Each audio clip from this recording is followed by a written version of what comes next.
Hi everyone, our Bible verse for today is all about James 10 verse 19 to 20.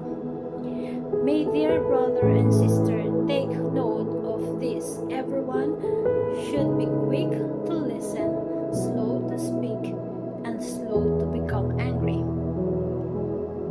Because human anger does not produce the righteousness of God's desires.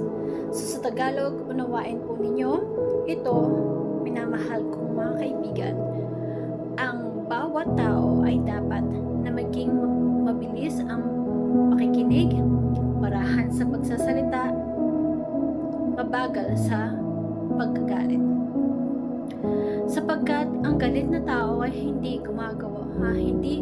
gumagawa ng katwiran ng Diyos. So, napakaganda ng ating verse for today. Patungkol ito sa communication. Open and safe environment that you are freely, you can speak what you want. Kung ano nararamdaman mo, kung anong saloobin mo, pwede mong sabihin. Anong issue mo sa buhay, pwede mong ilabas, i-open. Kung anong sama ng loob mo, pwede mong sabihin nang hindi ka i-judge, nang hindi ka pagagalitan. That is the safe environment that encourage healthy communication.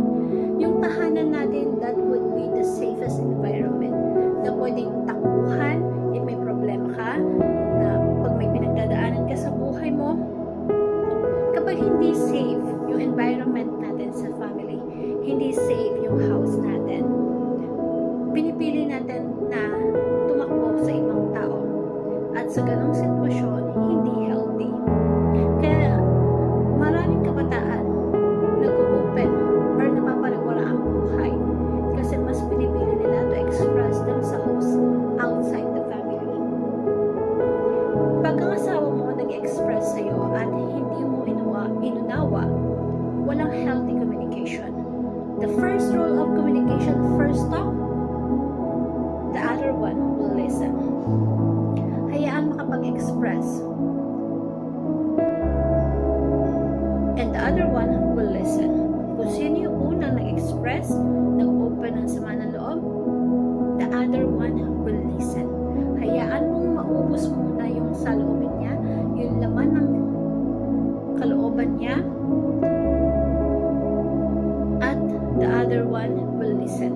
Kapag tapos na siya mag-open ng saloobin niya, then you will start to open yourself also. Kapag parehas kayo kasi na nagsasalita at walang nakikinig, that is the perfect recipe for chaos. And sure yan, that is destroying relationship. One talks, the other one will listen. Must be intentionally na uunawain mo yung nagsasalita.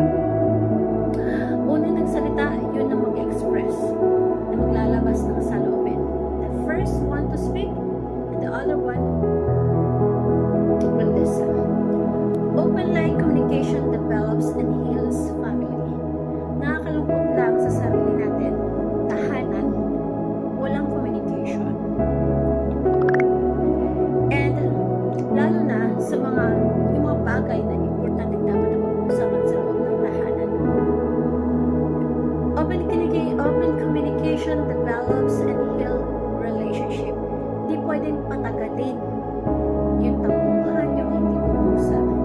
Hindi pwedeng walang communication.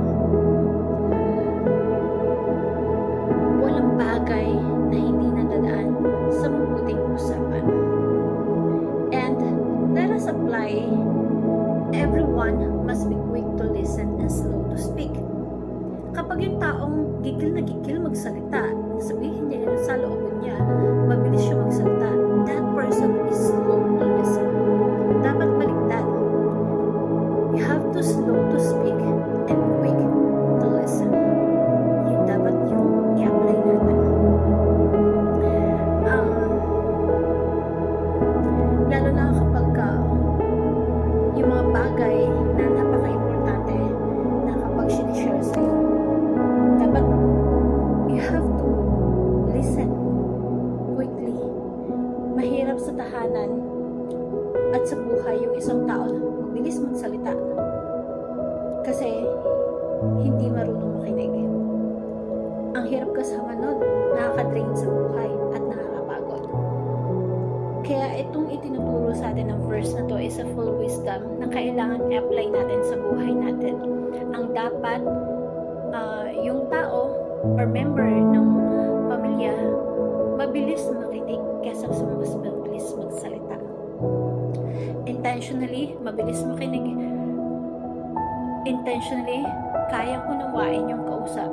And you are quick to listen. Mabilis sa pakikinig, marahan sa pagsasalita. That is full of wisdom. Everyone must be slow to anger, mabagal sa pagkagalit. Slow to become angry.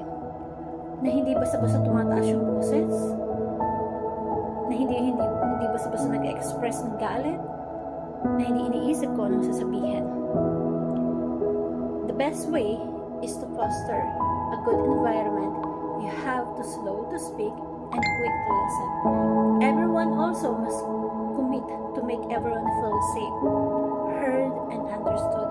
Ang bawat membro ng pamilya dapat, lalo na sa loob ng pamilya, ang nanay at tatay must commit to everyone, makes everyone feel safe, heard, and understood. Lord, I want to share this simple prayer to you, Heavenly Father. I asked for your guidance to